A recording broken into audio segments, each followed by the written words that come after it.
been really incredibly difficult, right? And overwhelming and, well, even painful for some of us, right? It's been a tough one. So while we reflect and we celebrate certainly all of the successes, the primary goal of this workshop this weekend is to find ways for us to support each other in this transition and to build up shared resources that we can all use. So to that end, we've invited 8 workshop leaders here this weekend with experience and expertise in these evolving curricular areas, and they're going to guide us through some discussions, share resources, walk us through classroom activities, help us build up a collective pool of ideas that we can all take back with us. And we've also invited all of you to contribute. So there's many of you that are presenting poster presentations on Saturday and Sunday. And certainly all of you are welcome to you have access to the shared Google Drive. And so as you're having conversations with colleagues and you're talking about that fantastic syllabus you made up or this cool classroom activity, upload it, share it, right? It's accessible to all of you. So finally, I want to thank NYU for the very generous grant support that made this workshop and other related curricular work that Clifton and I have been working on collaboratively possible. So this event in particular is funded by the NYU Teaching Advancement Grant and a working group grant. And I also want to pass out a thank you to Aurelia, who is also generously sponsoring our breakfast tomorrow for those of you who are going to enjoy that. All right, so then now I'm going to hand things over to Clifton, who's going to get our party started.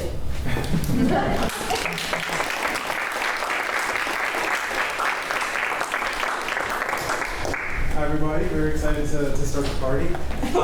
So I'm Clifton Boyd. I'm an assistant professor of music here at NYU in arts and science, which is a different part of NYU than Steinhardt. But it's been great through this project to be able to collaborate with Sarah and Steinhardt to kind of build that NYU community. And yeah, I'm thrilled to be the leader or the chair of this keynote panel, which is Reflections on Curricular Change and Next Steps. It's really nice to have this event start the entire weekend. You know, this is something that has been being planned for at least a few months now, and Sarah and people at Steinhardt have a very ambitious vision for what this weekend could be, and it's great to really see it come to fruition. And so without further ado, I'm really excited to get into it. So our panel this afternoon will feature faculty from 3 universities who have spearheaded significant curricular changes in undergraduate theory and oral skills at their institutions. Each of the panelists is going to give a 10 to 15 minute presentation, and then after that we're going to have a discussion as a panel for a little while, and then we're going to open it up to Q&A from the audience. And so we're going to get straight into it. I'll begin first by introducing Paula Maust, who I will invite up to the stage. So Paula is the creator of Expanding the Music Theory Canon, an open access website with more than 500 musical examples by underrepresented composers organized by music theory topic. A print anthology based on the website was released by SUNY Press in 2024, and she has published articles in the Journal of Music Theory, Pedagogy, and Women in Music. Paula is also an early modern area editor for Grove Music Online's Women, Gender, and Sexuality Revision Project. As a harpsichordist and organist, she co-directs Musica Spira, a Baroque chamber ensemble committed to telling early modern women's stories through innovative concert programming. She performs extensively as a continuo player in the Baltimore, Washington, D.C. region, and just finished recording her debut album of music by 17th century nuns just a few days ago. So congratulations. About the release very soon. Paula is assistant professor of music theory at the Peabody Conservatory at the Johns Hopkins University, where she recently co-chaired the committee to revise the undergraduate music theory curriculum. She teaches courses in Baroque counterpoints, analyzing musical mad scenes, expanding the canon, harmony, and classical form. Please join me in welcoming Paula.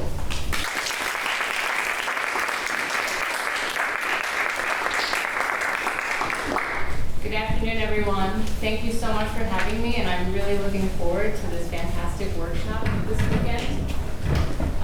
Just a few things. I want to kind of talk you through the process that we've been going through since 2021 to revise the undergraduate music theory curriculum at Peabody. So just a brief overview of the students that we were targeting in our revision. Peabody has about 871 students right now, and we're specifically looking at the written music theory curriculum that is a 6th semester sequence that all Bachelor of Music degree seeking students take, and there are currently 411 of those students and they can major in classical performance, composition, computer music, classical performance, hip hop, jazz, music ed, music for new media, film and game scoring, and also recording arts. So that's the demographic of students that we were working with for the curriculum. And the curriculum that we were aiming to revise had been in place since the fall of 2012. And the way that it worked, all incoming students took a placement exam. And from that exam, they were placed into either what we called Intensive Theory 1 and 2, which was a remedial course that was heavily saturated with fundamentals review, what we called Regular Theory 1 and 2, which was just essentially Western classical diatonic and chromatic harmony, or Accelerated Theory 1 and 2, which was mostly for transfer students or students from arts high schools, and that was a combined 1 semester accelerated course. And then all students, no matter what level they placed into initially, would all then be mixed together for Theory 3, 4, 5, and 6. And these are what the course, those courses in the old curriculum look like. So Theory 1 and 2 at all levels, which just essentially standard Western classical tonal harmony classes, figure bass, melody harmonization, score analysis. Theory 3 was a Baroque counterpoint class, and the goal at the end of that class was to write a 3-voice fugue in the style of the Well-tempered. Theory 4 was classical form and also a little bit of 19th century harmony and form. Theory 5, 20th and 21st century techniques, and then the 6th semester was a topics-based elective. The topic would be chosen by the instructor, and this would always have to be a writing intensive class of some type. If you'd like to read a lot about the process that we went through as a committee and a department to rewrite our curriculum, there is an article that came out in the most recent issue of the Journal of Music Theory Pedagogy, where we talk much more about this process than I can possibly do in the next 10 minutes. So there's that. I've put a PDF of it into the shared Google Drive, and there's also a link here. But you can see here our kind of timeline. So beginning in fall 2021, when we first started working together as a committee, and by the end of spring 2027 is when our first cohort of students will have finished their 6th semester in the new curriculum. So it's been a very long process, but I think a very thoughtful process. And so these are the steps we've taken so far, and I'll just talk through a little bit. I think for us, process was really important to the way that we approached revising the curriculum. So the first year that we worked together as a committee, my colleague Vid Smook and I at Peabody, we co-chaired the committee, and it consisted of 8 people from the Department of Music Theory, keyboard skills, and oral skills. And the first thing that we did was a lot of data collection. We looked at data from Peabody, so we were interested in the number of students who were failing a theory class every semester, the number of students who were testing into intensive or remedial Theory 1 and 2, as opposed to what we were calling regular Theory 1 and 2. As you can see, the numbers were well above 50% for the years that we were looking at, which told us that, of course, what our regular Theory 1 was no longer actually regular Theory 1 anymore. We also talked to a lot of chairs of music theory departments at conservatories and other institutions around the country. So if one of us talked to you during that time, thank you for sharing all of your insights with us during that time. And we also had a lot of informal discussions with Peabody applied faculty to see theory has always been a very important part of the curriculum at Peabody, which we're very grateful for. And we wanted to know what the applied faculty thought. And across the board, they were very supportive of the theory department, but said the one thing that they thought their students were missing was really how to make that connection between what they were doing in the classroom and how they were applying it in the studio. We also spent 2 years, first 1 year as a committee, and then the second year revising as a department before we wrote any curriculum. And I think this was the most important part of our process, was that before we did any kind of deciding what would go into the new Theory 1 as a department, we first spent an entire year writing a mission, a vision, and a values statement for our department, which I think was really the key thing that helped us. We have a very large department, more than 15 people who are full-time, and so there's a lot of lots of exciting and spirited opinions and ideas about music theory.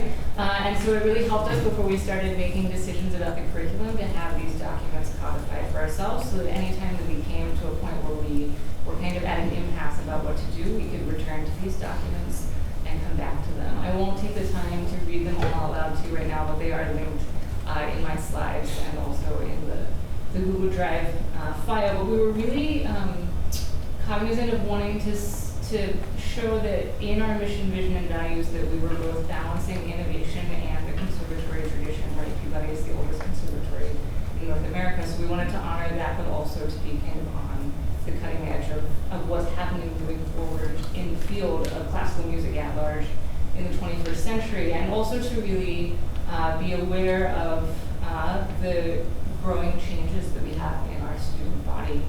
Students who are not just coming to learn the Tchaikovsky violin concerto very well, but who are coming to do a lot of really exciting things and creating a curriculum that would really provide optionality for the wide variety of students that we've had coming in. So those were the documents that we spent 2 years working on. And honestly, once we had those documents in place, writing the curriculum was really not nearly as difficult as I expected that it would be, because we had already thought through what our values were and what we wanted students to get at the end of a 6-semester sequence.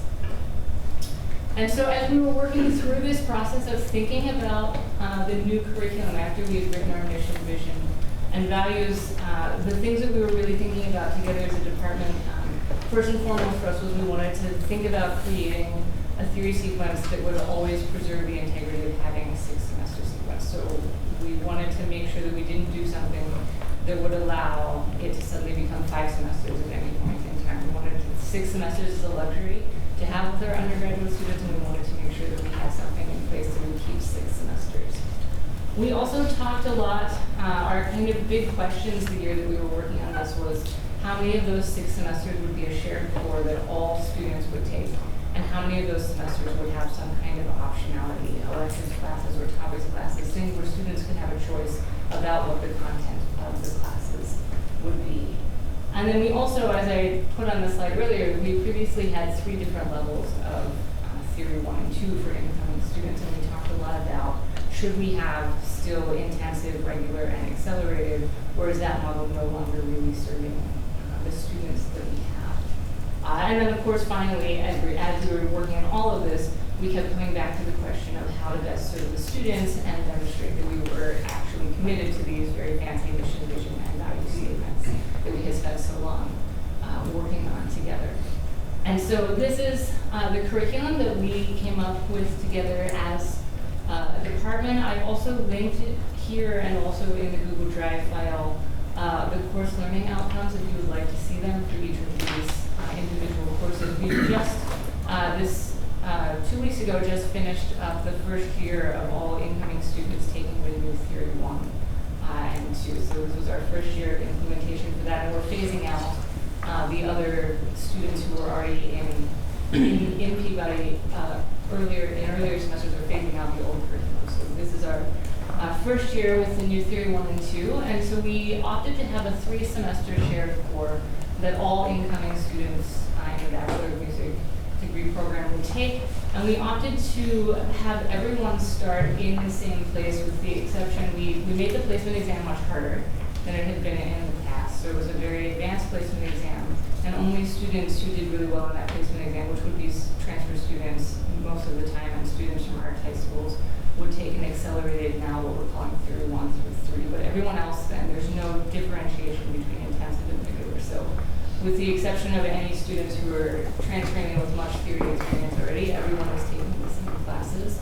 And so Theory 1 now is what we're calling a broad fundamentals class. And the idea of this class was really to think through what are all the building blocks that make up music, and how can we get students to be thinking about music as kind of an analysis of sound in a more general way. So there are things in that class that we've always wanted to teach in a theory class but never have, like sound envelopes and the harmonic series and just the way that music is functioning at a very kind of large scale. We do texture and rhythm, meter, notation systems, not just 5-line staff notation, but also introduction to guitar tablature and to pop chord symbols, sonorities, scales, not just major and minor scales, but also pentatonic and synthetic scales, the octatonic scale. And then it ends with a brief introduction to Western classical harmony. And then Theory 2 and 3 Are building off of that. It is a conservatory, and many students in the conservatory are still very much wanting an education that is grounded heavily in Western classical music, and so Theory 2 and 3 are really focused on Western classical tonal harmony, diatonic for one semester, and then chromatic in the second semester, and then an intro to basic form and kind of an intro to 20th century techniques, and that's everything in the shared core. And then for the next 2 semesters, students get to choose two topics courses of their choice, and they can choose any 2. We've developed, with very meticulous planning, a 2-year rotating cycle of when those classes will be offered. Because we have so many students, we have the luxury of being able to offer things fairly frequently and in multiple sections, so that students should, for the most part, be able to choose 2 electives if they want and actually be able to fit those 2 electives into their schedule at a time that will work for them. And then finally, my favorite part of this, because it's the part that I designed, is the New 36, which we're calling the Capstone Seminar. And this is where we're really working to get students to bridge this gap between theory and practice.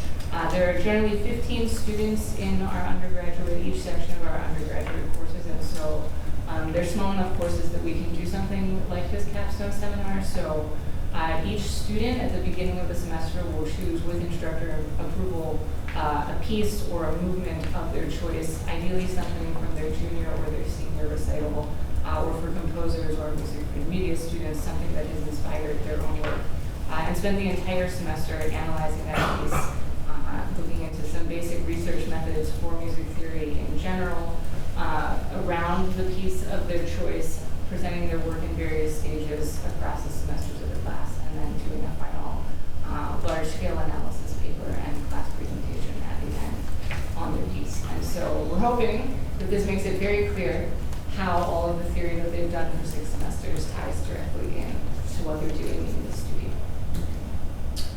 In terms of implementation, as I said, we just implemented the New Year 1. I think with anything, there's always growing pains.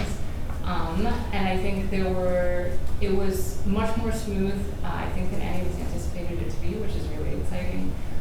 We have a meeting planned this summer for everyone who taught Theory 1 and 2 to meet with everyone who's teaching maybe Theory 3 in the fall. That would be me, as I teach Theory 3, to just talk about how it went and how Theory 2 ended up, so that we can get a really solid syllabus made for Theory 3. And then we'll work on the topics courses. In terms of how you evaluate success, it's really hard to decide how you evaluate success, but it is something we're going to be thinking about this year, or this weekend, I mean, at this conference. And so we're planning a survey to students at the end of Theory 6, a general survey to just kind of see how they felt, what they felt they got out of the curriculum. Again, we can look at statistics of fail rates. I don't really find them to be a great metric of how things are going, but they do. If tons and tons of students are failing, much more than before, we'll know that something wasn't working. Faculty feedback, in general, do students seem more prepared for each level of the curriculum? I taught Theory 3 for the past 4 years, or actually 5 years, which is Borough Counterpoint, and I will say it was a big lift to get someone who tested into intensive Theory 1 to write a fugue by the end of Theory 3. We did it, and I'm very proud that we did it, but it was also a really big lift. And then general feedback, of course, from students to teachers, and again, continued conversations with applied faculty. We have a really fortunately good relationship, the theory department, with the applied faculty, and so they're very willing to offer feedback on a regular basis because they want their students to do well in theory, which is very exciting. And by the end of 2027, when this first cohort finishes their last semester, we plan to have a full departmental review and make any revisions as needed. So, thank you very much.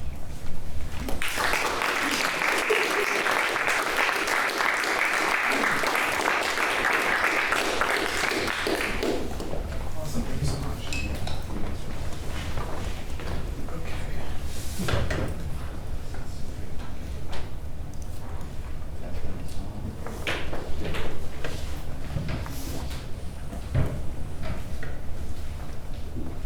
As they're getting set up, I'm going to go ahead and introduce Jocelyn Neal, who is a professor of music at the University of North Carolina at Chapel Hill. She holds an MA and PhD from the Eastman School of Music, and her research addresses country music, music and social dance, songwriting, and music theory pedagogy. Her books include Country Music, A Cultural and Stylistic History, and The Songs of Jimmy Rogers, A Legacy in Country Music.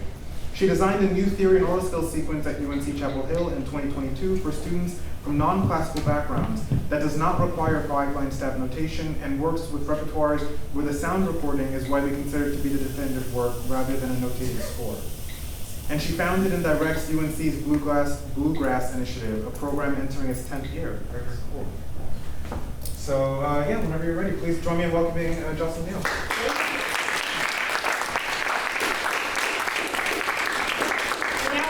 Thank you, Sarah, for bringing us all together, and Clifton for moderating as well. About 4 years ago at the University of North Carolina at Chapel Hill, our faculty set out to redesign our undergraduate music curriculum, just as many of you have done or are doing. We launched our new curriculum in 2022, and that first group of students are now entering their senior year. While our redesign affected our entire curriculum, today I will only focus on theory and musicianship.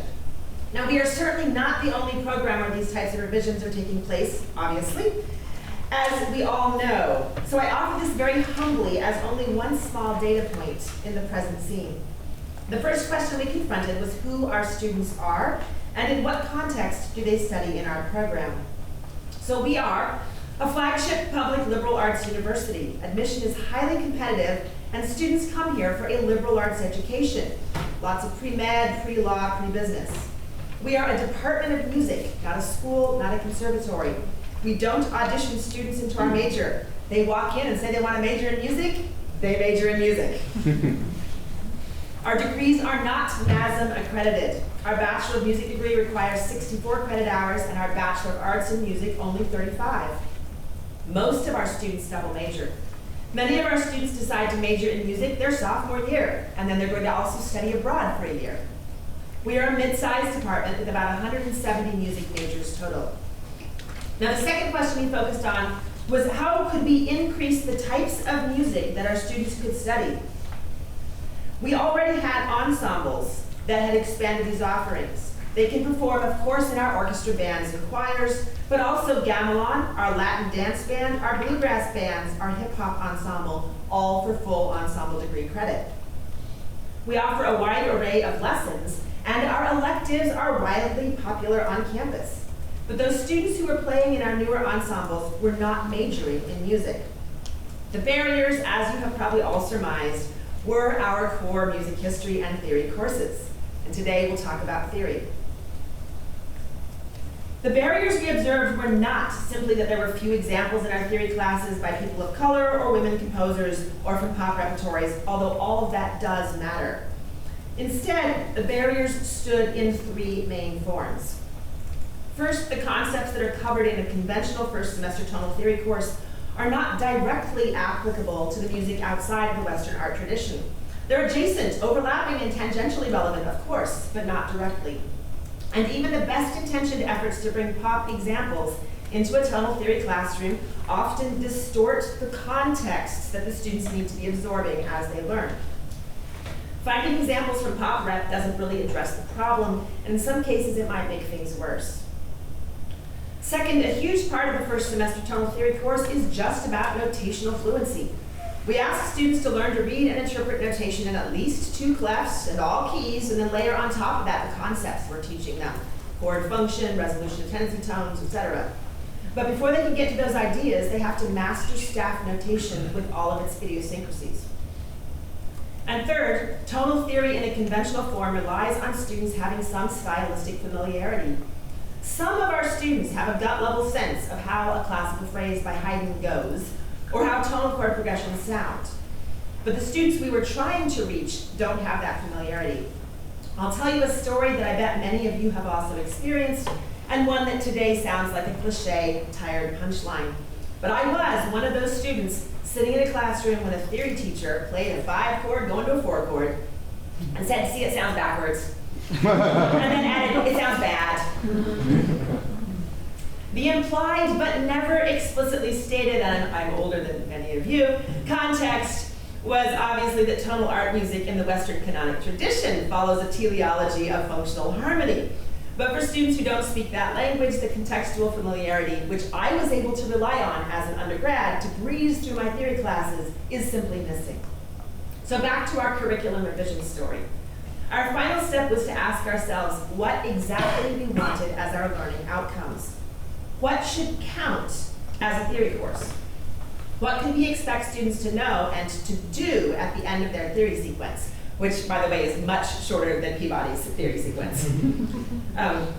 We settled on some very general ideas: scales and pitch patterns, pitch collections, chords, and syntax, organization of time, form, and texture broadly defined. But most of all, I wanted to respect the musical knowledge and expertise that our students bring with them. The violinist who has taken classical lessons and played in a string quartet has one set of knowledge. The banjo player who has learned from a mentor and played in a bluegrass band has a different set of knowledge. The guitarist who has played in a praise band has yet a different set of knowledge. What would classes look like that could respect and build on those different ways of knowing music? For our purposes, the solution we chose was a buffet menu of options. There are multiple entry points into our theory sequence, and then multiple pathways to continue through it. I admit the buffet approach was partly to assuage the resistance, and there was some stiff resistance. For some studio performance colleagues, the idea that a music major would not have what they had been taught as core knowledge was troubling. So we kept a conventional tonal theory sequence to preserve one pathway for students whose main interest really was Western art music. And then we stopped trying to shoehorn all the other topics into that one course, because those topics now had their own gateways and their own pathways. Bachelor of Music students have to pick 3 theory courses from our list. Tonal theory, and they can take up to 3 semesters of the sequence. Jazz theory, which our jazz colleagues asked for so they could get those students started earlier in their jazz studies. A new course, Patterns in Music, which I'll be talking about at more length. Songwriting, composition, or beat making.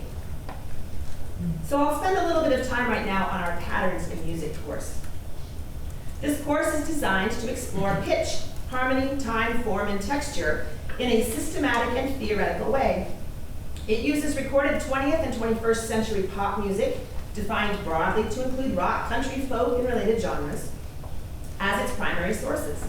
And the class is aimed at students who come from orally transmitted practices in pop music or who just want to focus on that repertory.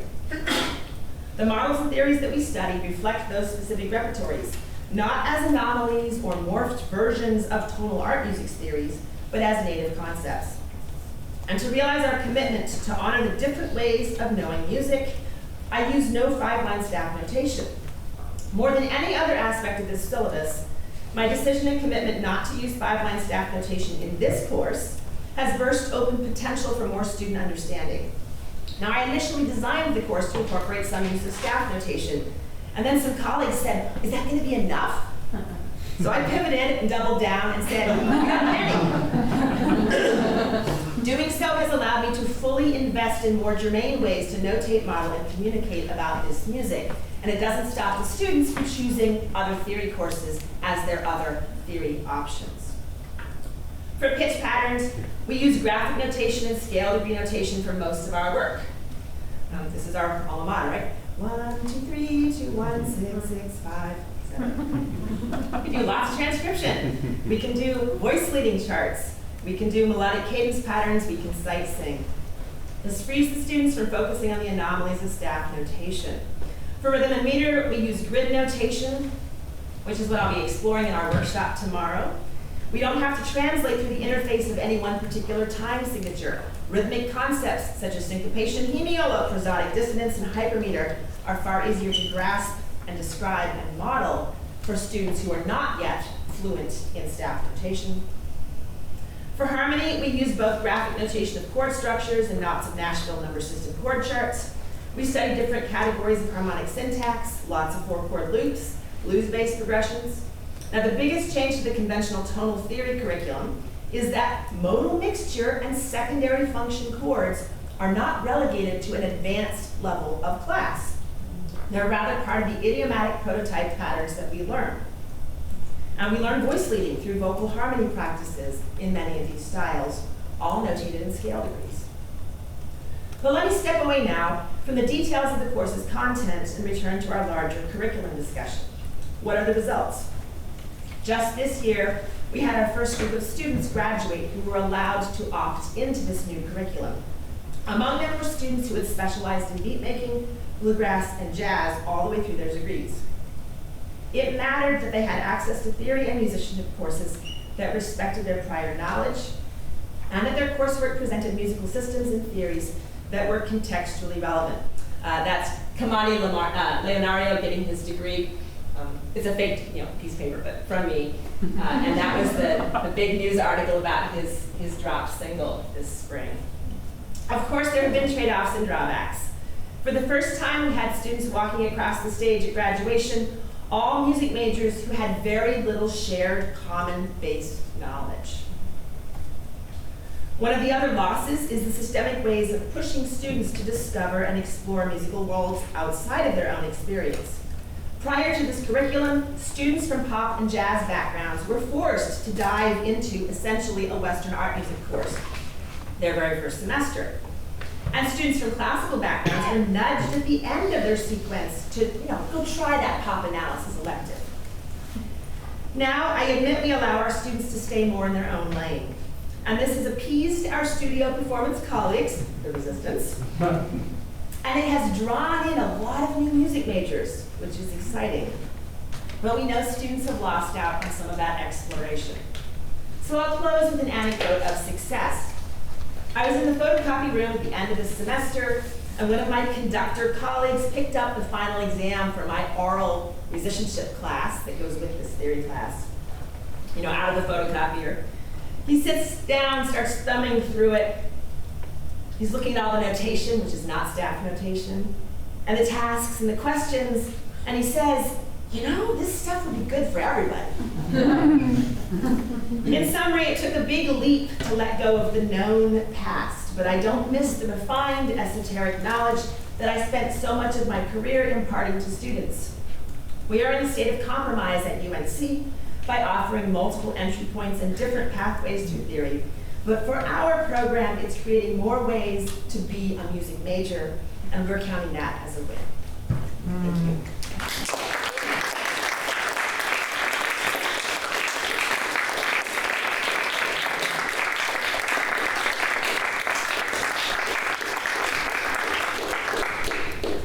Thank you so much, Jocelyn. And then, last but not least, someone who may not need much of an introduction, but I will provide one anyway.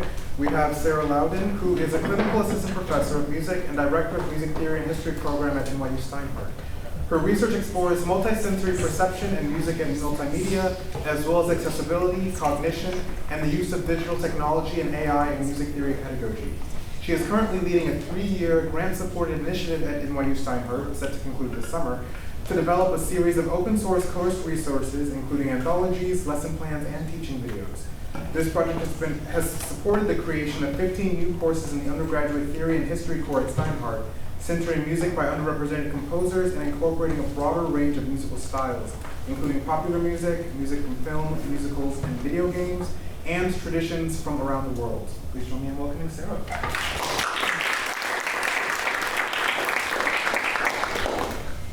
All right, so for my talk, I'm gonna give just a quick rundown of our curriculum update here at NYU. I'm gonna share some of the resources that we created, and then I'm gonna talk through some of the challenges that we came up against and how we met those. So our original curriculum, it followed a fairly standard 4-semester model that was in line with the Clendenning environment textbook. We began the curriculum update about a little over 4 years ago. So we spent a semester gathering data. So we sent out surveys to students, to advisors, to our faculty. I sat down and personally met with the head of the different programs to get feedback from our program directors. There were faculty meetings. We put together a music theory curriculum committee that consisted of about 6 to 8 theory faculty members, 2 of whom are presenting this weekend, which is wonderful, to go through all of the data that we had compiled, to do more research, look at syllabi from other colleagues at other institutions, curriculum models at other schools, brainstorm new ideas. this all took about a year before we started developing the courses out. So we began phasing in the new curriculum. This began phasing in fall 2023, and it's now completed its first cycle all the way through this past spring. So for a little context about our program here, so we have a large department. We have about 1,500 students in the department, about 700 undergraduates. So to give you kind of a sense, we used to regularly run about 10 to 12 Theory 1 sections. But only about 20% of our students are pursuing degrees that are specifically focused on classical music. So our degrees include concert composition and performance, but also songwriting or screen scoring, music technology, business, contemporary vocal performance, jazz, musical theater. And so one of the biggest frustrations from students, based on the surveys that we got, was that they didn't feel like the courses were relevant to what they were doing. Fair enough. So our goal in the update was to make our courses certainly more inclusive, but also to align them better with the needs of our students and with the really unique programs that we have here at Steinhardt. So what we ended up with was a modular curriculum that actually is kind of similar to kind of the buffet approach that we've been talking about. It offers students multiple pathways through the theory and oral curriculum, and this certainly wasn't our idea. There's lots of colleagues in the field that have pursued things like this, so namely Andy Goddess, Megan Lavenwood. There's a number of wonderful syllabi on the syllabus S&T website that offer some of these examples that inspired us as we were building out our curriculum. So in our case, some of the programs, I guess I'm wrong page here, some of the programs chose to require a really specific set of courses for their students, and others left it really completely open. So it kind of depended on the programs, and in which case the advisors might help the students choose. So it's just kind of a quick rundown of how it works. The students, they can test out of fundamentals, or they may take fundamentals, and that's still a fairly standard course. And then they come in and they take a theory practice one. It's a global approaches course, and all students take that, then the combined oral course. And then they have one of two options for their Theory 2 course, either a harmony course in Western art music or in popular music. And then they can choose any two of the advanced theory courses and any two of the advanced oral skills courses. So that's kind of the quick rundown of how it works. And then I'm just going to I'm going to chat through each of these. So as I'm talking through them, in the shared folder, on the first screen, there's a doc that's got a list of all of the syllabi for these classes. In this page in particular, there's syllabi for all the courses that we're talking through if you're curious to want to see a little more. Okay, so the global approaches course, so this is the one that's required. It's required for all students. And this class is meant to set the stage for all of the other theory and oral courses in the rest of the sequence, regardless of which route students take through the curriculum. So that they're all starting with that same set of broad analytical tools and vocabulary. It takes a topics-based approach that's exemplified in lots of other syllabi. So it's kind of similar to the one that Paula was talking about. So the basic outline here, so it starts with the fundamental question of just what is music theory? What are the different components or parameters of music that we can use to describe it? Melody, harmony, rhythmic patterns, meter, instrumentation, timbre, texture, etc. And then the rest of the course then explores each of those musical parameters in more detail from the perspective of classical music, from different global traditions, from popular music. And so we start by thinking about all the different ways, for instance, that music is notated. So with pipeline staff, certainly, but also differently in early music, or in contemporary music, or different kinds of global traditions, in popular music, all the different ways we can notate. And we dig into pitch collections. So certainly that there's the major and the minor scales, but also modes and pentatonic collections that are used in popular music or in early music. Other ways of organizing pitch in different kinds of global traditions, Arabic maqam, Indian rags, scales that use different kinds of tuning systems. So it digs into each of these different topic areas for a week or two, and that's currently paralleled in the oral section, and that's something we are updating, which we can talk more about later perhaps, but that was one change maybe. Okay, so that's where they start, and then the next course then they've got Theory 2. And so this course is the harmony course, and they cannot escape. They can either come to this from Western art music or from popular music. So they select that. There's a few programs that specify, but for most of the cases, the students they get to pick which one they want to do. They do have some similar shared broad objectives. So by the end of the course, the students, no matter which track they take, they should be able to compose and recognize a standard chord progression and a schemata within one of those two particular styles. They should have some understanding of voice leading. Obviously, it's much more rigorous in the Western art music tradition, but we still cover voice leading. We talk about phrase structure and form in both of them, secondary dominance, modulation, so there's still some shared topics between the two. But separating them into those different styles allowed us to really dig into some of the really special idiosyncrasies of each of those styles. Things like sus chords or power chords, melodic divorce, chord loops, predominance, modal harmonies like flat seven chords, things that might not have otherwise fit so neatly, right, into the Western art one. So let's see here. So although most of the students, they have a choice here, what ended up happening, there was about 70% of the students actually shuffled into the pop sections and about 30 into the Western art music section. But I think having the choice has had so many amazing effects here. So a lot of our faculty reported that just attendance has improved, right? It's improved. The students have an option to select which class they want. The engagement in the class has improved. In the Western art music courses, in both this one and the one that follows, the chromatic harmony courses, a number of the instructors have told me that it's the best classes they've ever had, right? Because suddenly now you have students in it that really seriously want to do part writing. They want to dive in, right? They really want to do classical analysis. Talk about the poor, music business student who just, you got to drag them through that stuff, right? So, you've got students who are really selected to be there. So there's been a lot of really wonderful benefits to offering that choice that would be hard to imagine going back at this point. So once they finish that semester, they've got their option. They can take any two theory, any two oral classes, and this is where they do a much deeper dive into analytical topics within a particular kind of repertoire style or an advanced listening or sight singing skills. So a course that is specifically focused on non-Western musical analysis or advanced pop music transcription, or an analytical course in 20th and 21st century concert and jazz music, or an advanced sight singing course, or more chromatic harmonies. They could dive a little deeper into what looks a lot like a theory 3 or 4 course. But because we set these up as a kind of umbrella course, it makes it flexible for us to be able to swap courses out. So if there's certain topics that become more relevant to our students, we could swap one course out for another course. So there's a lot of flexibility here. So this is all laid out on the curriculum website if you're kind of curious to see. And that, I guess I didn't have it, but anyway, that we put together for our advisors and our students and our faculty, but it's also publicly available. Okay, so that's kind of a quick rundown of how this all kind of is laid out here. And so now I want to redirect to some of the challenges that came up as we were working through this.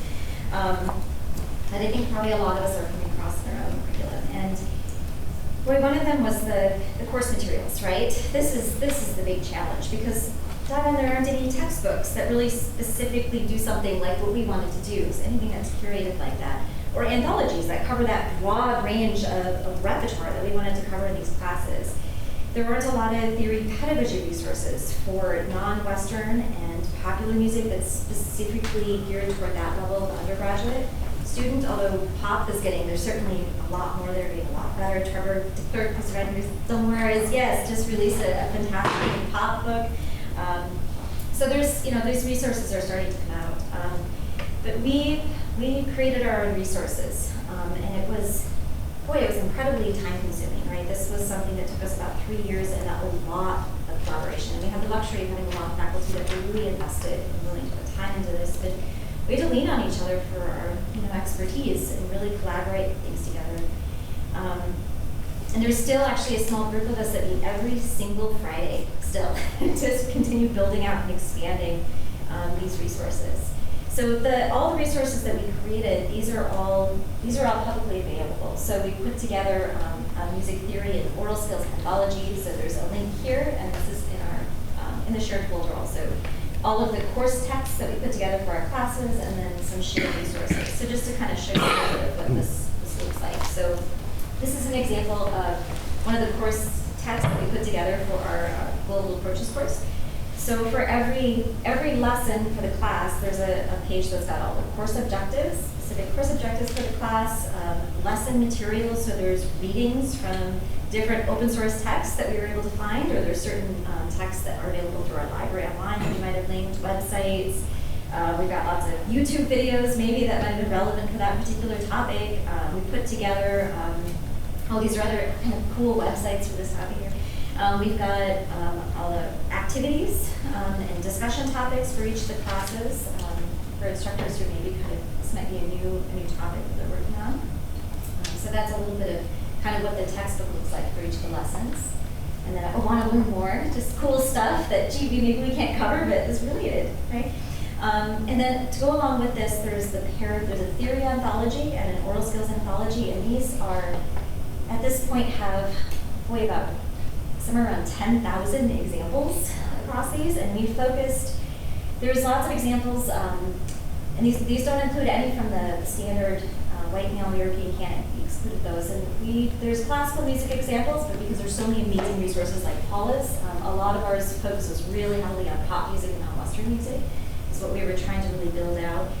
So for every page in the anthology, you've got the example, there's the instructor one and the student one. The instructor one's got all the answers in it, right? So if you reach out, we'll give you access to that. But, it's got all the chords in it, and then image files for everything. There's PDFs, and really importantly, there's also a MuseScore file. We typeset all the examples, and because there's a MuseScore file, you can kind of edit the examples if you want to use them a little different way. But also, as we discovered this semester, you've got a blind student working her way through the curricula, and MuseScore is accessible. So she is able to open up these files on her computer in MuseScore, and she can read that notation with a Braille keyboard, which has been amazing. So we're also putting in Braille music for this to make it easier, but YouTube links anyway. So that's kind of what the anthologies look like. That's the theory anthology. The sight singing anthology, there's just piles of examples for different types of rhythmic topics or melodic topics all organized, and this is kind of what it looks like. And again, there's image files, and there should be, we're slowly getting all the MuseScore files in, right? Some of them are missing, but anyway. So that's kind of what the anthologies look like. And those are available if you need anything. Okay, so the other page was the resources, and this was just, I tried to compile all the resources that I thought maybe were most helpful to us when we were doing this from scratch. So there's just piles and piles of online open source theory textbooks and oral skills textbooks, and we pulled a lot of our readings from these, or different anthologies for finding examples from classical music that focus on non-Western anthologies, or online sites for practice. We might have used different kinds of tools, kind of fun tools for analysis or improvisation, pedagogy resource, places to find sample syllabi, lesson plans, handouts, assignments, or different places for non-Western music topics. So anyway, that's all in the additional resources if it's helpful. Okay, let's see. So the other challenge was that, a lot of our instructors, like myself, we were trained in classical Western harmony. We didn't have a background in global music or popular music. And it's intimidating, right, to teach some of these classes. And so we leaned on each other pretty heavily to collaboratively build material that we could use. So not just building a syllabus, but really helping each other build out activities, discussion topics. And so it was a big effort between that. We also brought in, and part of the grant funding was to be able to bring in some guest experts into the university. We put together program breakfasts for our faculty, and especially at the beginning when we were first doing this, to just get people into the same room, have breakfast, and talk about how it's going, and to share that really cool assignment that worked really well in the class, right? Just to get everybody talking about what was working and working together. We've also been actively investing in training, and have received department and grant support to do so. So this workshop is one example of that, and there's a lot of our faculty that are here.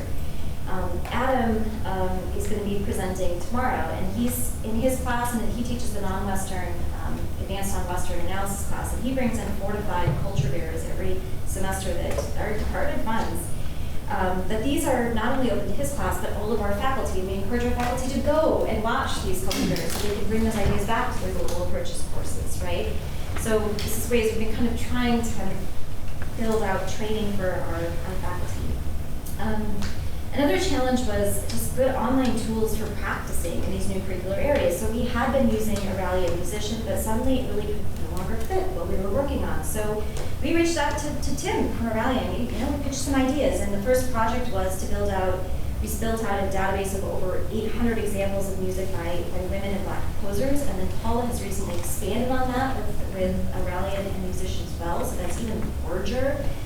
Then we did a big pop music project with them that resulted in over 5 examples that I know Trevor has since expanded on with them, and so those are all available to anybody. And then most recently, Adam did a big project with them to create a huge collection of global music examples that are now relevant to create. So there's lots of resources there, but reached out, we got a conversation started. And then finally, another significant challenge was coordination to pull something like this off in a really big department. And for us, part of that, what allowed us to do that, we put together that curriculum website that I shared that was really just to help ease the transition. It was to educate our advising team and our students and our faculty. And I think that was really useful. It allowed us to convey a lot of really complex information. We relied really heavily on the advising team. They were our best friends at this, just getting them on board with them and getting feedback from them. The students tell them everything, so they were wonderful. And then certainly collaborating with our department chair who made time for us at faculty meetings so that we could convey information.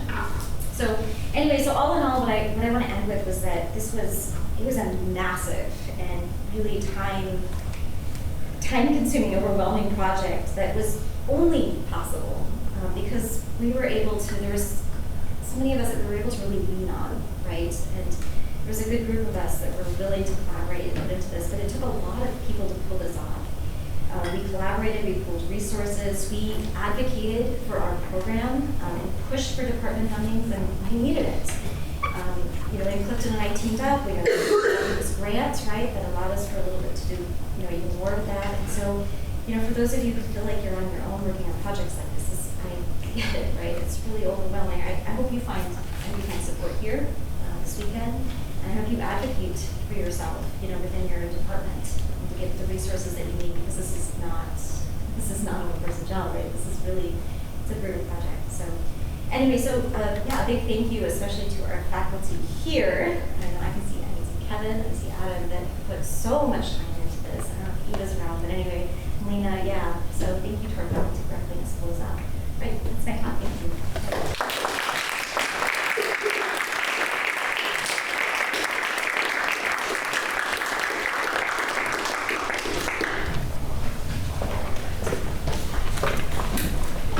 Okay, so we have close to 40 minutes left. So what I'm thinking is, I'll have a few questions and I'll ask them just to kind of get the conversation started. Then we'll go ahead and open it up. So if there are questions on your mind, please keep them on your mind. Thank you all for really fascinating presentations. I think it was very insightful. I tried to take very detailed notes, and I think also very inspirational because all of you have done an extreme amount of work to kind of make these projects happen in your various institutions. One question that I have that hopefully will start things off usefully is something that I think came up in most people, I think maybe everyone's presentation, but kind of in different ways, and this idea of kind of like fundamentals or like a baseline, I think, I guess maybe working backwards, Sarah, I know you mentioned, like, you have a very robust curriculum, and then, like, fundamentals still kind of, like, feeds into it, and at least from, like, looking at the diagram before. And then, Jocelyn, you were kind of talking about how in the patterns of music course, like, it's avoiding 5-line staff notation. And then, Paula, in your, I don't think you talked about fundamentals exactly, but I guess it was striking to me, and it's not a one-to-one correspondence, but the idea of like entrance exams, because I feel like a lot of times people would, whether it be like at the undergraduate or graduate level, like, oh, entrance exams are like part of the career, but you felt like it was a useful tool to kind of like get people to avoid kind of like skipping certain classes, and so like that's another way that you're kind of like determining kind of like the threshold of some level of expertise. So yeah, I guess I'm just wondering if you have thoughts on kind of like getting into these like theory curricula, what are still kind of considered these like core base skills that we can build upon in these different contexts?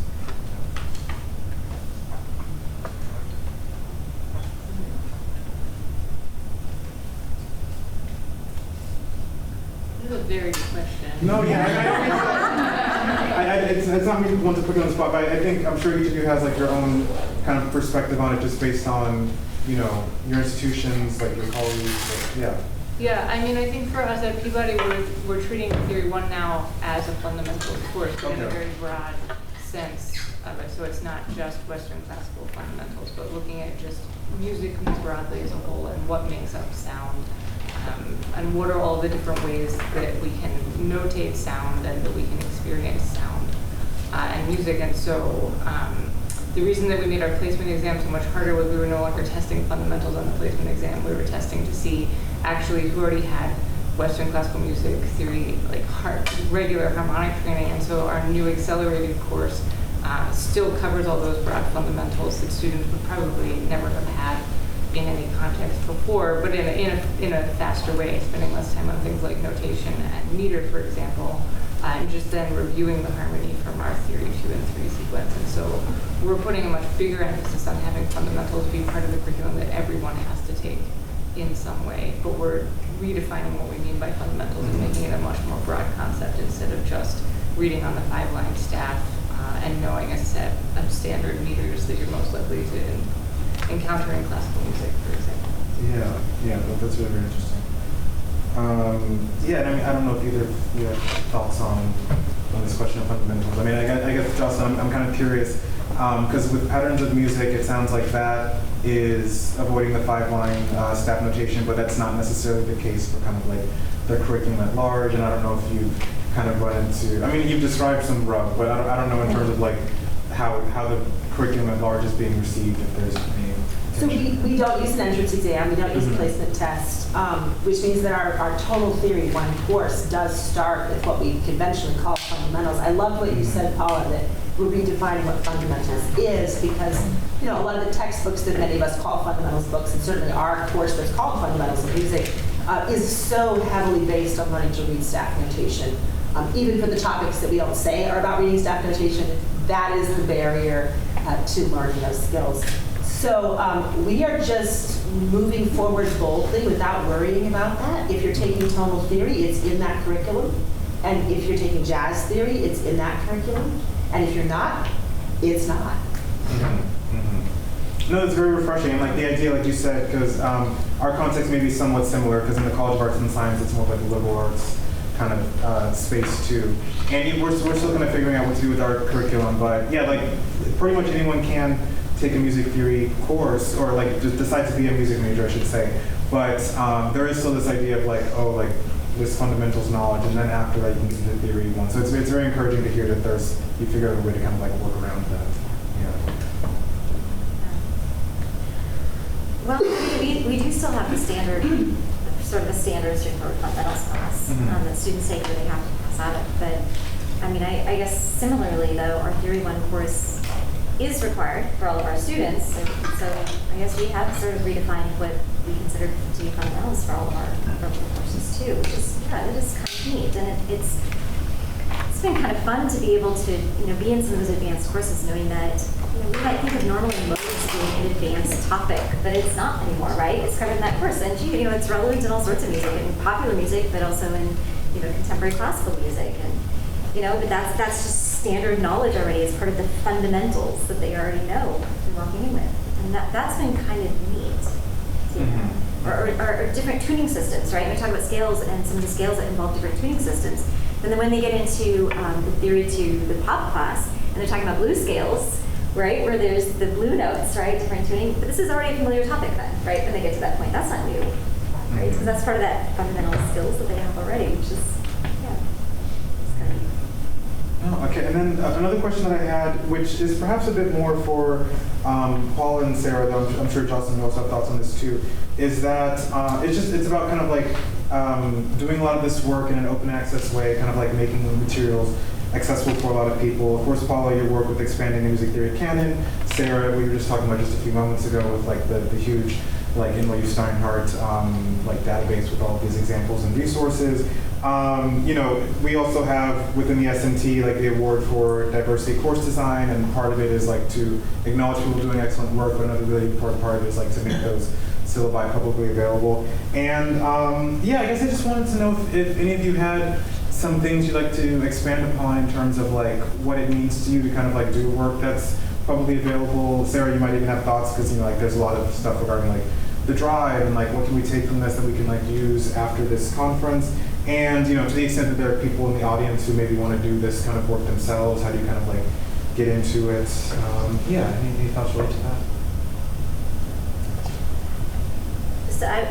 So to sharing the music or sharing everything publicly, to me it's really important. I think, and I think maybe people are more willing to contribute to a project if they know it's going to be publicly available. And so to me it was important from the very beginning that everything would be public and released. I don't care about I don't know. Maybe I should be more concerned, right, about CV lines and things or publication. I don't care though. I just it's more important to me just to get it out, and that was kind of from the very beginning.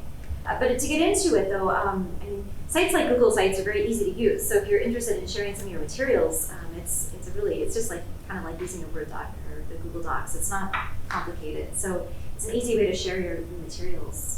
If you're interested in that. Yeah. Yeah, what's your experience been like? I would say kind of the same thing, is that it's always just been very important for me to have the things I was doing publicly available. When I first released my website, I kind of snarkily said something like, now there's no excuses. Like the idea of, that there's, now there's a resource that if you're interested in diversifying the composers in your classroom, it's all here, and so there can't be a reason anymore to say that it's too hard to find the examples because I found them. I found them, so they're there. Yes. And so, but, again, it was it's always just very important to have work available because we're all doing such creative and exciting and innovative things, and so our classes and the things that we do for our students only get better whenever we're sharing all of the work that we're doing. And I don't know if you have any like perspective on kind of like this open access initiative, or I guess there's more and more things that are kind of like looking to share that. Like in your experience or from your viewpoint, do you have like a take on? I told Paula I'm a huge fan, and I think that it does exactly what you said, which is it lets anybody working wherever they are, however isolated they are, tap into these larger movements. So I remain a fan and happy to share on my end, but really, really love what you both have done. And Paula, just like especially yours, Yeah. it's been transformative. Yeah. Very, very, very important work. And I think one more question before opening it up. I really enjoyed how all of you were kind of talking about the process of creating a shared vision, or also maybe even the difficulties of kind of creating a shared vision. But it also, I guess it struck me, I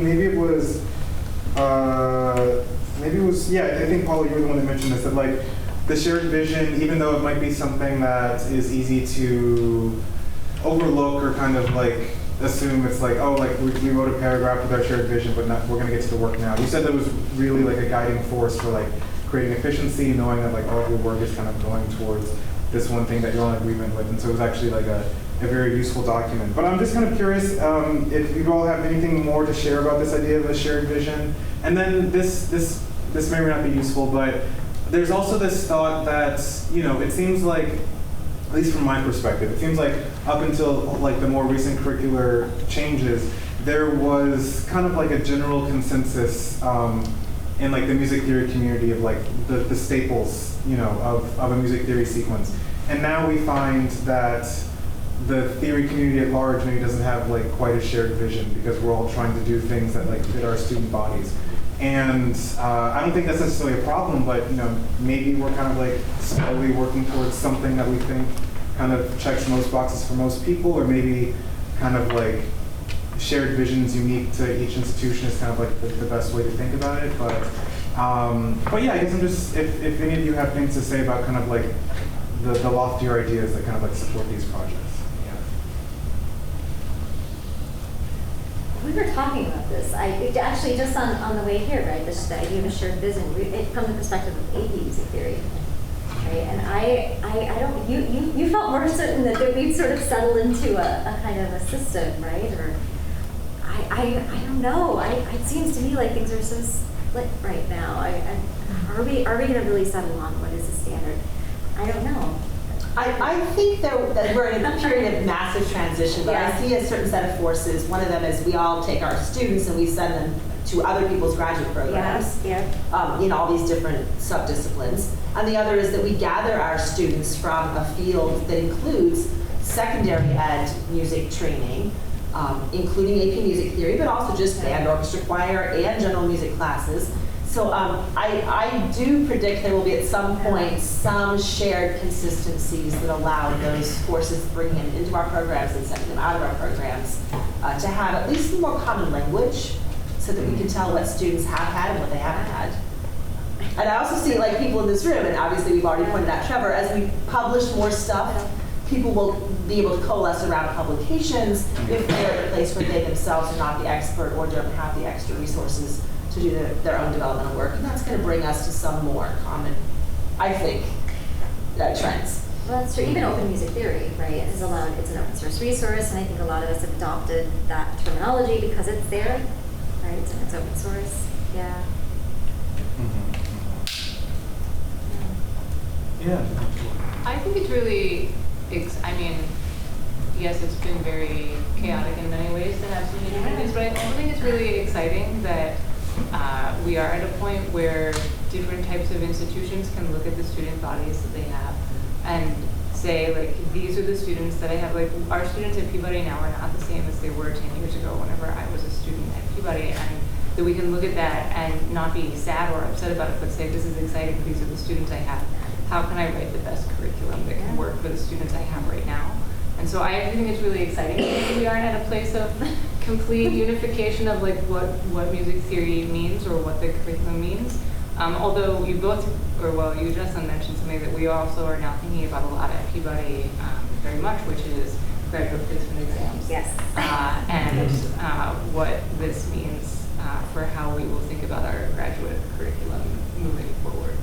So that's something that we are now wrestling with and trying to figure out. And that's actually, I think, will be a much harder thing for us to wrangle in some ways than the undergraduate curriculum was. I know we're only talking about undergraduates this weekend, but I think the problem now that not a problem, but the challenge that we have that we need to figure out how to address now will be what to do with graduate students in the theory curriculum, because it's not going to be able to work the way that it did before because there isn't this shared idea of what undergraduate music theory is, which is exciting and really good for the students, but presents challenges at different levels in the pipeline.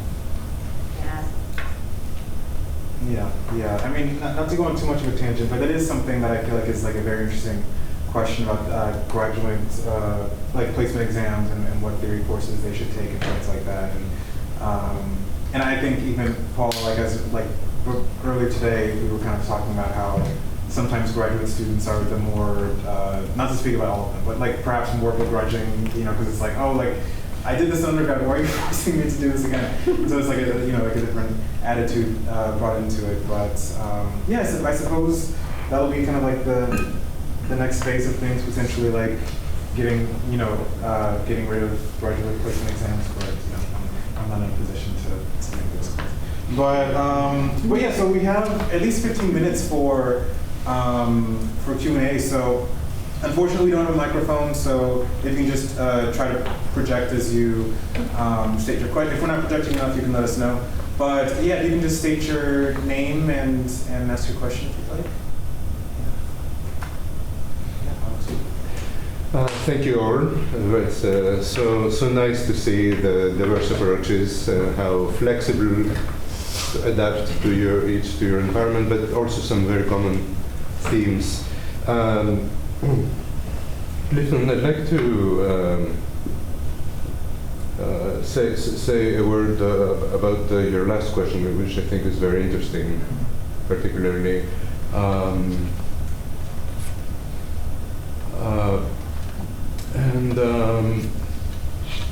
My personal humble view is that it's not necessarily that we need to coalesce on a new orthodoxy, or a new canon or a new set of norms. Because if anything I understand we're moving away from specific repertories and more about general approaches. We're redefining what music could be, and if someone takes a course in Sarah's Theory 1 class about Indian rock, they should be able to understand a little bit what's happening with Persian scales, even though they haven't been explicitly taught that. So I think it would be nice to have a bit of a, when we are teaching, we can teach a higher level of abstraction, like teaching approaches and methods rather than specific content. The old curriculum was too frozen in specific rigid content. No parallel fifths, this is what dissonance means, this is what and now it's an opportunity to think in a bit more abstract way. I think our students are perfectly capable of doing that. And otherwise we don't have space, it's very pragmatic, right? Yeah. I just taught the course on Stravinsky, right? It's not like you have to learn everything about Stravinsky and then you need another course to learn about Bartok, right?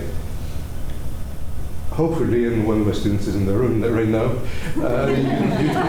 some of you get some general tools to approach, otherwise we'll never have enough, we had this discussion in history, right? Do we need medieval music, right? Most people don't need it, but if someone needs it, out of our general training, they should be able to go on their own, right? And specifically in terms of converging into some practices, we're moving very fast. I hate to say that, but in the last year or so, I've been focusing a lot more on technology than I have on music. And it's clear that we teach a curriculum today, and 4 years it will be out of date. I mean, look at our computer science degrees. By implication, maybe ways we do music, with or without technology, So I like this kind of realization that we're on shifting ground at this point. And we need to prepare our students for constant change rather than settling this new orthodoxy, which has its drawbacks as well. Yeah, I mean, I guess so with this idea in particular of thinking less about concepts and more about kind of methods. I think this came across a decent amount in your presentations. Even with the concepts that did come up, they were a lot broader. It's when I teach in this course, it's let's talk about timbre and methods to think about this broad topic. Would any of you like to speak about what it was like to kind of think in those ways if it was in alignment with what Panelists was kind of describing? Yeah, I mean, I think that was part of our goal, was that students would have a set of tools that they could use, that they could apply to many different types of music that they might encounter, as opposed to just one type of music. So the concepts are important, but not as important as the method and the sort of general knowledge that can be transferred in many ways. Right. I mean, even the topics-based approach, which is similar to yours, right? You have a lesson on timbre. You could very easily swap in, updated research and things as they come out. So we're talking generally about how do we listen for timbre. So, yeah, I think it's actually the way the course is set up. It lends itself very well to that. Or even having the buffet-style approaches of the classes. I mean, if one class becomes less relevant, we can swap in another class as another advanced level course. So I think it's set up for change. Mm-hmm. Yeah. That for us was the determinant of what allows something to count as a theory class, and that was our kind of high-level list of what you had to cover to make it count as a first semester theory class. Yeah. No, that's very interesting to know. That's not just a secondary thing. That's a very high requirement. Yeah. Yes, please. Hi, thank you so much for this. I'm from Ohio State University. So it was really interesting to see the different schools and how you're doing a lot of different topics and you're rearranging topics between different semesters to sort of fit the student needs. I'm wondering if you guys can talk a bit about assessment and how you make sure the student, how you can make sure that the students know this stuff, but then also how you're determining which topics. And I teach oral training. I run the whole oral training program, so I'm really thinking about oral training. I think one of you had a table up with theory and oral training, and I was wondering, okay, in oral training, if they're taught certain weeks on scales and then certain weeks on phrases and certain weeks on this, how do you make sure that it's retained? like what kinds of assessments are going on and how's it carrying through, and then also how do you determine which skills you want mastery of, which skills you want basic competence with, and which concepts and topics are really just included for the sake of exposure so that the students, if they want to do more, they can go do it, but it's not something you assess. Big question, I know, I'm sorry. I think the table might have been for our art course, maybe. Yeah. So I will say that we do assessment differently in those two classes. So in the theory class, we got rid of all of our exams. So it's project-based approaches for those classes. And I think in the theory class, it's less important that they don't need to necessarily remember the names of all the different Turkish scale degrees, right, or the names of the different rocks. It's more important that they understand. They're able to talk about the way different scales are used in different types of cultures, and then try to explore a piece of their own. So the topics, the theory courses there's projects in those classes. For the oral course, it was, and this is actually something we've now been as faculty reevaluating the oral class, because it was initially aligned with that and it had projects as well. But the students, by the time they got to oral 2, they were just not doing well, right? Because they weren't picking up all the materials that we needed them to. So as they were talking about maybe rugs and they were listening for those, we were also needed to teach them some basic rhythmic patterns. They had to understand, how to read 16th notes, right, and the dotted eighth pattern, right? That all still had to be in there, even though they weren't related to those topics. And so I think for some of the instructors, it just felt it was too much, and there wasn't enough time on the basics that they needed, getting through the standard, rhythm topics, or getting them to be able to just take down a melody that is, stepwise or something in the first semester. And so it just kills me that we just gutted our oral 1 class, and now it's going to kind of go back to a regular oral 1 class, because we do need to do that, right? We need to put in, I think, maybe more standard assessments to get them ready for the oral 2 class.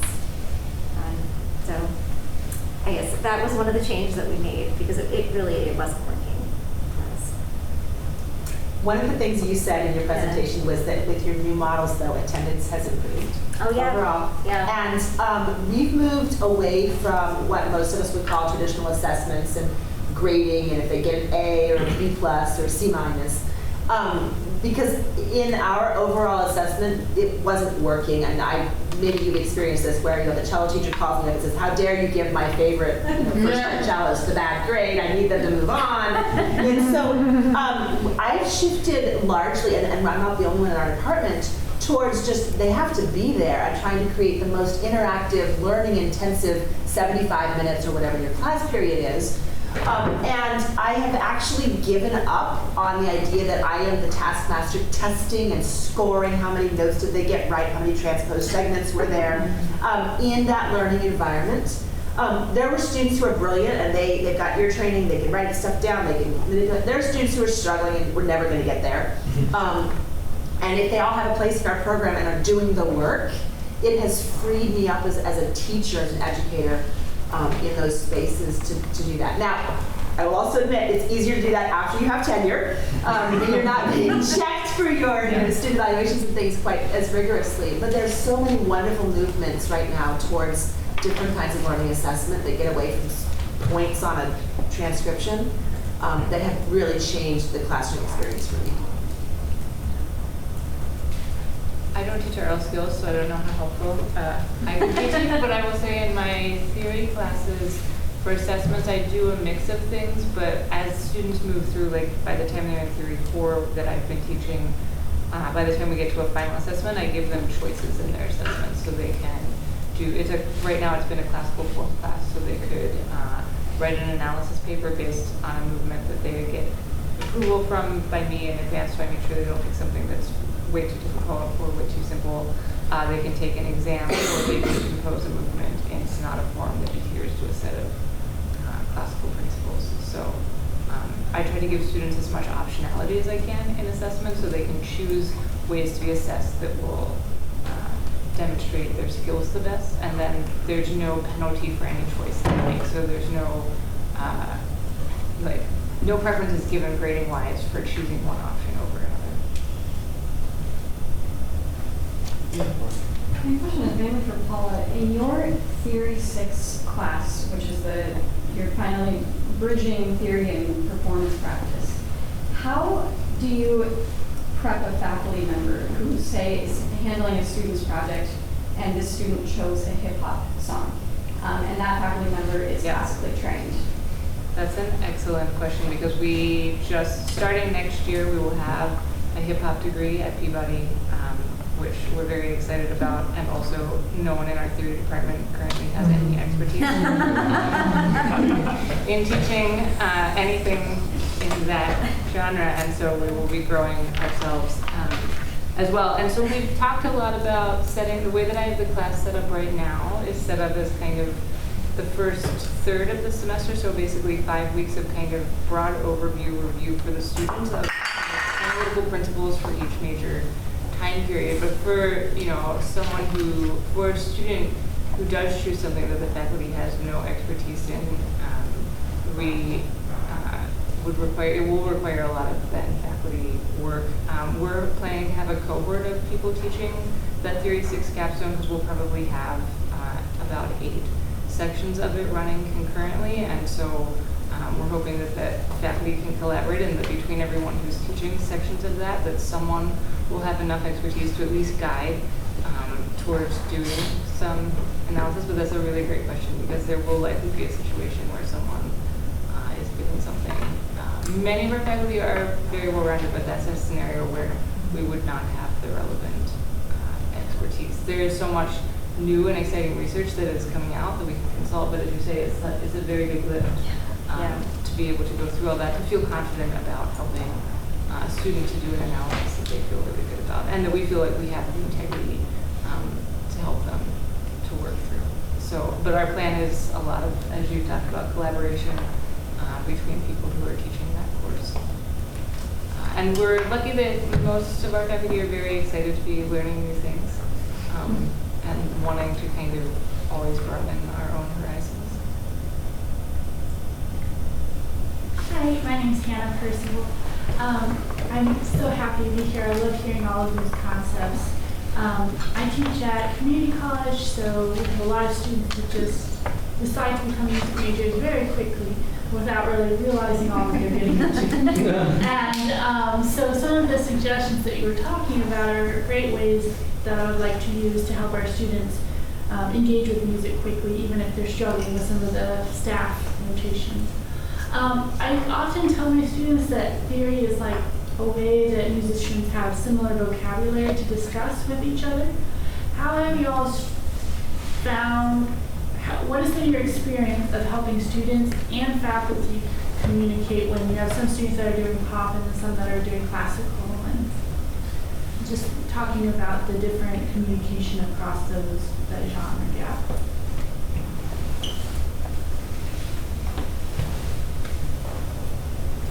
I mean, I think we've got all of our students in the same Theory 1 class, and in the Theory 2 class, even though they're different classes, there were still certain topics that we really insisted that all the students knew that would allow for that, right? So we still, obviously secondary dominants are very important in classical music, but they're still in popular music, and we still thought it was important to cover them there in modulation, right? And so we tried to share some of that common vocabulary, so that could be there, but yeah, I don't know, and I don't teach the advanced or the upper level courses in these, so I don't have that same kind of experience. Some of our faculty do, but I expect it's kind of interesting, right? As the students are coming from these different backgrounds, for them to come together in the same room. But I don't know if you haven't thoughts on that. Gotten there yet. Yeah, yes. That's right. Yeah. Soon, next year, ask me that question in 1 year. And I'll answer for you. I found there's not only robust literature, as you were mentioning, in like hip hop or other genres within the field of music theory, but there's really robust literature in those genres of its own professional space. And so I think that there's a responsibility for the instructors to know not only what is the music theory literature about a genre, but also the professional literature about that genre, so that you are grounding your own teaching in established, well-known vocabulary and terminology and definitions. And then in the classroom, I also see part of my job in the academy to be able to make those connections and say, in this class we're using this notation, by the way, this corresponds to X or Y in your other learning traditions. And that's part of my job in the academy, which you don't have to do if you're in the professional world of those genres. So, yeah, but there's an investment. I mean, as you both have said, there's a lot of time in making sure that we are being true to and authentic to the stuff that we're teaching in the classrooms. I think we have time for one more question. So Sorry, it's kind of a double question. I was curious to know, so I'm Julia with Aurelia and also Temple. I was curious to know from Joan and Paula how your revisions incorporated musicianship. And then, Joan, you talked about it a little bit, but Paula, really curious because I know that it's been kind of like a separate thing at Peabody, so I'm curious to know more.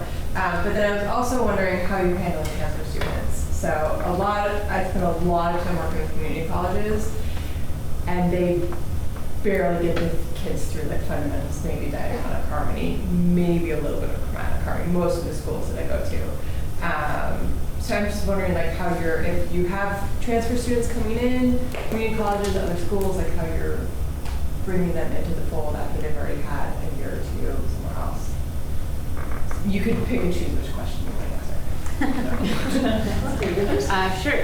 In terms of transfer students at Peabody, everyone who's incoming will take, even transfer students will take that kind of now advanced placement exam. And so if the student passes that exam and has kind of a very thorough background already in harmony from another institution, then they would take our accelerated theory 1 through 3, the shared core, and then the 2 topics classes and their capstone. If they don't pass, then they would have to take all 6 semesters of the undergraduate theory curriculum. And that's kind of been the kind of general default at Peabody the whole time, is that any transfer student who doesn't pass the placement exam takes the full sequence of the undergraduate course. So we don't honor any transfer credits at Peabody, unlike some other institutions. So even if a student has earned credits elsewhere, if they don't pass the exam, then they can't transfer into those classes. For musicianship and ear training, that's still, it's taught in a separate curriculum from the classroom theory curriculum. When we were revising our curriculum, there were people from the ear training faculty on the committee, and they determined that at the time that they felt that the ear training curriculum was working really well for what they needed it to do for their students, and so they didn't make any revisions to it. That is still a curriculum that is placed out with regular, intensive, and advanced for incoming students. And it's required 4 semesters for everyone. Some students it's a required 5 and an optional 6 semester. But it's taught separately. So in a way we do a lot of circular learning in theory, ear training, and keyboard skills at Peabody. Students get a lot of the same material in all of the classes, but they don't get it at the same time. And so it's actually kind of nice that they can come back to it multiple times in different courses and like review it and codify it in different ways. And hopefully eventually by the 3rd time they've had it, the Cat 6-4 program really did that. I'll add something about musicianship. So I forget the exact year, one of you may know. I think it was around 2016. The College Music Society had a committee that released the thing that we all called the manifesto. And they called it that too. It wasn't us labeling it. Yeah. And it had a lot in it about the need for people to learn improvisation. And every time I say that word, I then say, not jazz improvisation, but the idea of creating sound as expression.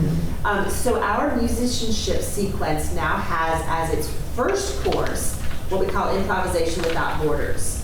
It's not jazz improv class. It is we get together and we make sound, and there are some improv experts. This is of course a field, as many of you know. There's one at Lawrence University. Berkeley has people that do it. There's a lot of places that are doing this. We brought in some consultants. We kind of devised this idea. So the first experience is like free and wacky and like 1960s and like mix and sounds and here's some guidelines and here's to sort of free up our students who come, especially from those more constrained backgrounds. And then they have the choice of taking a conventional musicianship 1 class or my class, which is tied to the pop side of things. So we really have taken our gateways and disrupted Western art music on the front end. Yeah. And then you can get to it after that. Yes. Like, I guess we kind of showed how our oral skills is mapped, right? So it's they're initially mapped Yeah, for student, and they're separate. But in terms of transfer students, it's been tricky, right? It used to be so simple. There'd be just a placement test, right? And you pass out or you don't pass out, and that's where you start. It's a little more complicated now, so they can still pass out. They can pass out of fundamentals like any of the other students. We make regardless of what they've come in, we make everybody take the global approaches course no matter what. We want them to have that same basis. And then after that, maybe you've got a student who's took they took all the way up through Theory 3 at some other institution, and it doesn't make any sense to make them sit through then, a tonal harmony course from Theory 2, and so they're able to pass out of that or the oral skills class. And if we have students coming in with even more, if they are able to pass out of that and they have taken an advanced, maybe a jazz course, a jazz theory course or something, that would make sense for us to say, okay, we'll accept that as an advanced level theory course based on the syllabus, depending if it's enough credits, and, the usual sort of equivalence things. But, so it's become a little bit more flexible and maybe better for transfer students, a little easier to transfer credits now. I was gonna say, do you find that they I guess I was thinking more about their experience coming in? Do you find that they get there and are relieved with all these options, or that they have a hard time adapting after a couple of years of the more traditional curriculum? What's their experience like trying to shove in people from different places? I don't know. Have you two had any transfer students in here? Do you want to speak to it, Kevin? Because you would know better. I had, so again, my name is Kevin Lasky, and I'll be talking on Sunday. I teach a lot of the upper level pop, orals, and theory classes. I have one student who, I forget if he did 1 or 2 years at a different school doing jazz performance, and he came in here to do music tech. And he had a very, very strong traditional background, but he still ended up taking my advanced pop classes. And I remember talking with him about it. He was like, actually, this is really, really great because I'm now doing stuff on the theory side that feels really close to what I want to do as an artist. So I think because of that, I feel even in general, people are I'm not quite sure what this class means, but I come into it and they find that that what we're doing is really resonant. So at least I found people who have, and again, I think I've had a bunch of screen scoring students who have really strong traditional backgrounds, who have been very serious in high school, and similarly, the breadth has been embraced. So I'll say that's the closest example I've had. I think for sake of time, we'll wrap there, but please join me in thanking our wonderful